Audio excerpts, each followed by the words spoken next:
Jadi jaksa menggugurkan 3 laporan LP, yaitu dari Samuel Sweken, Andi Kurniawan, dan Lecumanan. Ya, 3 orang.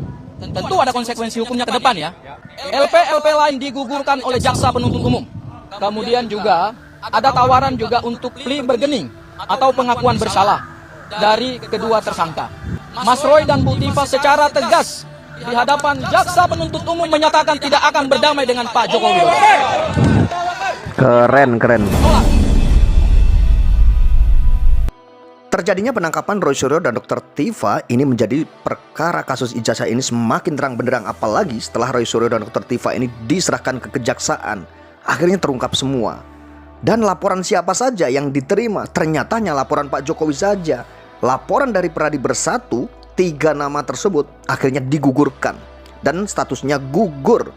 Dan ini angin segar buat Roy Suryo dan Dr. Tifa. Dan langkah-langkah apa yang akan dilakukan oleh kuasa hukumnya? Ternyata ini ada hal yang sangat mengejutkan di sini. Dan Roy Suryo apakah akan bebas? Kita tunggu saja dan kita lihat saja pernyataan-pernyataan dari kuasa hukum Roy Suryo CS ini.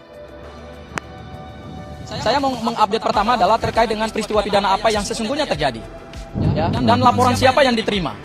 Yang pertama adalah saya mengkonfirmasi langsung dari jaksa penuntut umum. Pasal yang menjadi dakwaan nantinya dalam proses persidangan pertama adalah pasal 310 yang berubah menjadi pasal 433 terkait dengan pencemaran. Kemudian yang kedua pasal fitnah, pasal 4311 yang berubah menjadi pasal 434, ancaman pidananya 6 bulan dan 2 tahun. Kemudian ternyata ada beberapa laporan dari Samuel Sweken, Andi Kurniawan, dan kemudian Lecumanan dari Peradi Bersatu. Itu sama sekali ternyata tidak terbukti nantinya karena laporan-laporan tersebut ternyata tidak diterima oleh jaksa penuntut umum. Berdasarkan apa? Berdasarkan P19. Jadi jaksa menggugurkan 3 laporan LP, yaitu dari Samuel Sweken, Andi Kurniawan, dan Lecumanan. Ya, 3 orang. Tentu ada konsekuensi hukumnya ke depan ya. Tapi kami tidak akan menyebut apa konsekuensi hukumnya ke depan. Yang kedua adalah dimasukkannya pasal 32 dan pasal 35. Jadi dalam perkara ini yang menjadi pasal dakwaan nantinya dalam proses persidangan itu adalah LP dari Pak Joko Widodo. LP lain digugurkan oleh jaksa penuntut umum. Ya, berdasarkan P19. Oh jadi, gitu. Jadi selama ini yang bikin gaduh itu dari kelompok-kelompok relawan dari Peradi Bersatu. Mereka mendalilkan ada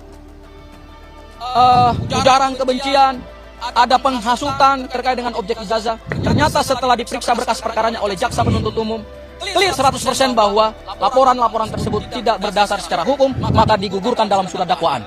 oh ya. Jadi digugurkan ya. Jadi laporan-laporan ketiga dari Peradi tersebut itu sudah digugurkan ya. Jadi memang benar ada pasal-pasal yang diselundupkan gitu ya. Ini memang ulah-ulah dari Peradi Bersatu tersebut. Nah, makanya dari pengacara Roy Suryo ini secara tegas mengatakan bahwa laporan-laporan dari Peradi Bersatu dari 3 orang tersebut ya, dari anggota Peradi Bersatu akhirnya digugurkan ya kawan-kawan ya. Itu hal yang pertama. Hal yang kedua, dalam proses penyerahan tersangka tadi ada pertanyaan dari jaksa penuntut umum kepada para tersangka yang kami sebut adalah para pejuang, yaitu apa? Pertanyaan terkait dengan tawaran untuk dilakukan restoratif justice atau berdamai dengan pelapor Pak Joko Widodo. Kemudian juga ada tawaran juga untuk plea bergening atau pengakuan bersalah dari kedua tersangka. Alhamdulillah tadi kepada seluruh rakyat Indonesia yang selama ini menunggu kepastian terkait dengan polemik ijazah mantan Presiden Republik Indonesia, Mas Roy dan Bu Tifa secara tegas di hadapan jaksa penuntut umum menyatakan tidak akan berdamai dengan Pak Joko Widodo. Keren. Menolak. Oke. Mas Roy dan Bu Tifa merasa tidak pernah bersalah. Jadi ini menolak restoratif justice atau menolak perdamaian dengan Joko Widodo. Dan ini memang yang ditunggu-tunggu kita ya. Jadi masyarakat juga menunggu. Jika kasus ini naik ke persidangan, tentunya ini akan lebih baik, jauh akan lebih tepat sekali. Karena kita semua pasti menunggu-nunggu, ingin tahu bagaimana sebenarnya ijazah Pak Jokowi ini asli atau palsu, biar nanti terbuka di persidangan dan bisa terungkap di persidangan. Jadi hebat sekali Roy Suryo dan Dr. Tifa, walaupun keadaannya sekarang ini sudah ditahan dan kemarin juga mengalami sakit-sakitan, itu pun tetap menolak untuk berdamai dengan Jokowi.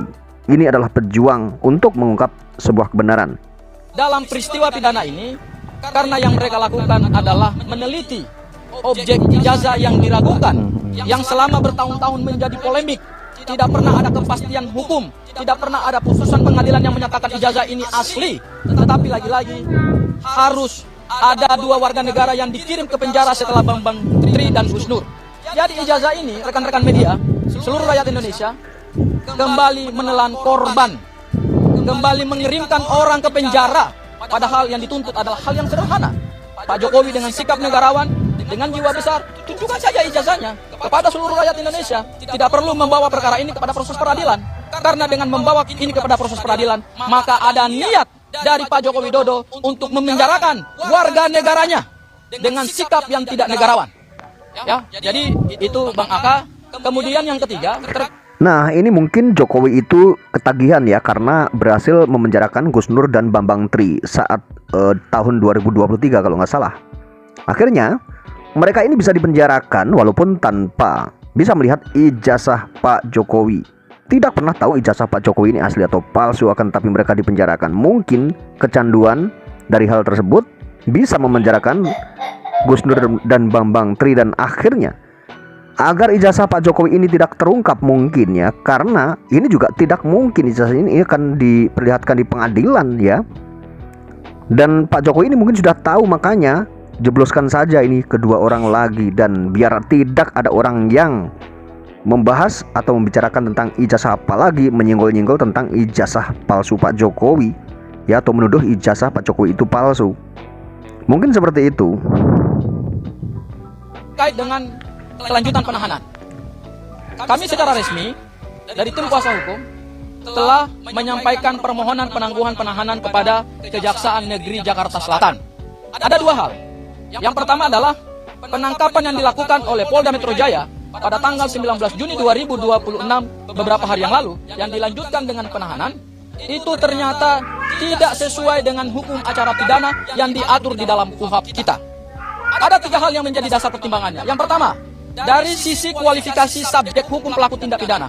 Mereka ini bukan pelaku tindak pidana organized crime, white collar crime, transnational organized crime, atau juga kejahatan yang mengancam keamanan negara, keselamatan bangsa, atau juga mengancam sumber daya alam Indonesia. Ini hanyalah pencemaran nama baik dan fitnah yang diseludupkan dengan pasal 32 dan pasal 35. Coba mari kita lihat, apakah selama ini para pelaku pencemaran meskipun sudah terbukti sekalipun pernah ditahan? Nggak pernah. Karena memang secara hukum kualifikasi deliknya tidak dimungkinkan untuk dilakukan penangkapan dan penahanan.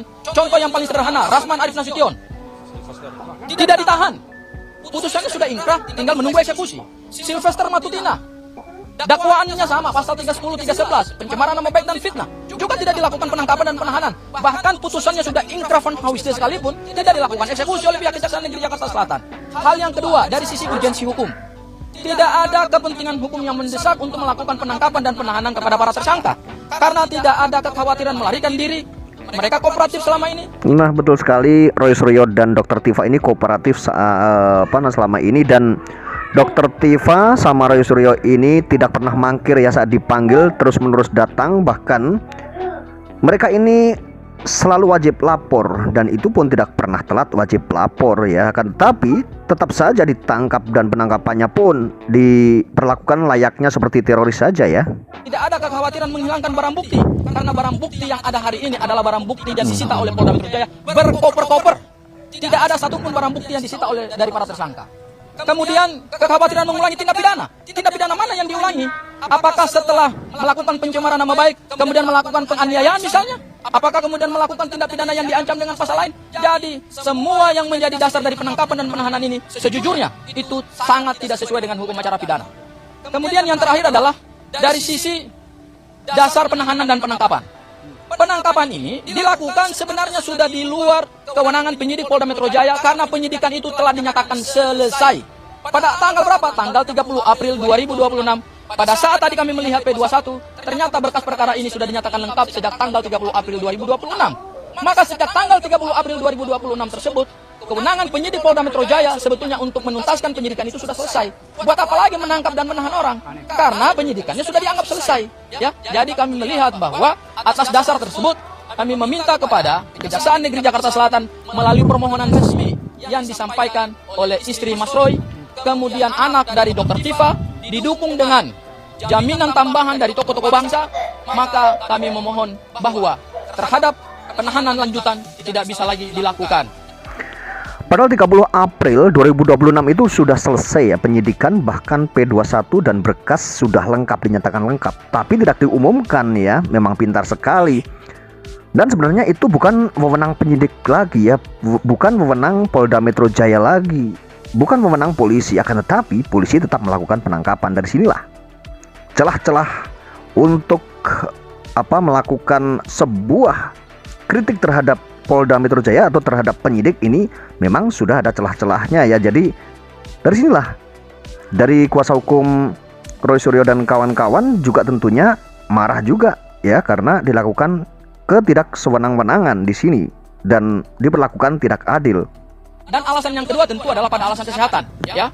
Kami tadi sudah berkonsultasi dengan penuntut umum ya, dan juga ditanyakan penuntut umum kepada tersangka apakah tersangka dalam keadaan yang baik untuk kami melanjutkan penahanan. Tersangka menyampaikan bahwa baru saja tadi pagi sekitar jam 7 pagi baru keluar dari rumah sakit Polri Bayangkara. Jadi perawatan inap yang dijalani oleh kedua tersangka ini adalah resmi yang dimohonkan oleh penyidik Polda Metro Jaya. Jadi tidak ada satu rekayasa, tidak ada satu upaya untuk merekayasa status kesehatan atau kondisi kesehatan para tersangka. Tetapi ini adalah permintaan resmi dari penyidik Polda Metro Jaya mengirimkan dua tersangka ini untuk dirawat inap selama kurang lebih 2 hari ya. 2 hari, dan kemudian setelah tadi pagi mereka keluar, keadaan kesehatannya juga ternyata belum stabil. Oleh karena itu, mudah-mudahan kami sedang menunggu putusan terakhir ya. Jadi proses penyerahan tersangkanya sudah selesai, penyerahan barang buktinya juga sudah selesai. Tahap terakhir adalah kami menunggu putusan dari kejaksaan apakah penahanan lanjutan dilakukan atau tidak. Tapi mudah-mudahan kami minta dukungan doa dari seluruh rakyat Indonesia. Semoga dua pejuang ini yang angka mengungkap kebenaran atas polemik ijazah mantan Presiden Republik Indonesia mudah-mudahan bisa dikabulkan. Kali itu dari saya, Bang Aka, kalau ada yang mau ditambah. Dan inilah akhir dari kasus ijazah ini mungkin ya, dan mulai terang benderang, mulai terungkap semuanya setelah tersangka dan barang bukti ini diserahkan ke kejaksaan ya. Jadi terungkap semuanya di sini. Ada hal yang sangat tentunya mengharukan, menggembirakan buat pendukung Roy Suryo dan kawan-kawan tentunya, karena ada beberapa hal, yaitu tentang pelaporan-pelaporan yang digugurkan atau yang gugur statusnya. Salah satunya yaitu pelapor dari Peradi. Di situ ada 3 pelapor dari Peradi dan dinyatakan gugur melalui surat P21 menurut kuasa hukum Roy Suryo CS. Tentunya ini sangat menarik sekali ya, dan laporan yang dibawa ke persidangan nantinya tentunya adalah laporan Pak Jokowi Widodo saja, dan 3 laporan dari Peradi itu tidak akan terus berlanjut. Dan ada beberapa pasal-pasal yang diselundupkan, tentunya itu juga pasal-pasal yang sangat berat sekali ya. Itu Peradi Bersatu yang menyelundupkan itu ya. Tapi akhirnya digugurkan dan tinggal laporan Pak Jokowi saja yang akan dilanjutkan. Itu ujar kuasa hukum Roy Suryo CS, dan membuat masyarakat tentunya kita bisa melihat bagaimana. Dan maka dari itu Roy Suryo dan Dr. Tifa ditawari restoratif justice atau ditawari perdamaian ke Jokowi. Itu yang menawari adalah kejaksaan, akan tetapi tetap tidak mau berdamai, dan ini adalah luar biasa, dan ini yang ditunggu-tunggu. Karena jika Roy Suryo dan Dr. Tifa ini berdamai, tentunya ijazah Jokowi ini tidak akan terungkap sampai kapanpun juga. Masyarakat pasti tetap akan terus memberitakan atau mempertanyakan. Justru masyarakat ini menunggu saat ini karena isu ini sudah terlanjur menyedot perhatian masyarakat dan terlanjur viral dan terlanjur menjadi konsumsi publik. Hingga masyarakat pun yang awalnya tidak percaya ijazah Pak Jokowi ini palsu misalnya ya, pasti mereka juga jadi tergiring opininya hingga saat ini. Kenapa bertanya mereka, kenapa ijazah kasusnya berlarut-larut?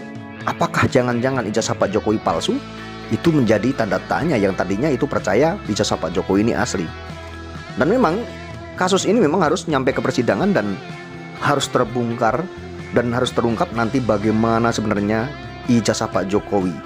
Dan kita ini pengen melihat penegakan hukum di negeri kita ini seperti apa. Apakah Roy Suryo dan kawan-kawan ini nanti akan diadili, divonis bersalah misalnya, hanya kasus pencemaran nama baiknya saja, akan tetapi ijazah Pak Jokowi tidak pernah dibawa ke persidangan atau tidak pernah dibuktikan di persidangan asli atau palsu, karena Jokowi katanya akan membuktikan bahwa ijazah tersebut asli. Katanya seperti itu dan akan hadir sendiri ke persidangan. Dan pertanyaannya, apakah Pak Jokowi akan hadir atau justru Pak Jokowi akan mangkir ke persidangan? Dan banyak alasan seperti yang sebelum-sebelumnya di kasus Bambang Tri dan Kusnur. Oke, terima kasih banyak yang sudah menonton video ini sampai selesai. Assalamualaikum warahmatullahi wabarakatuh.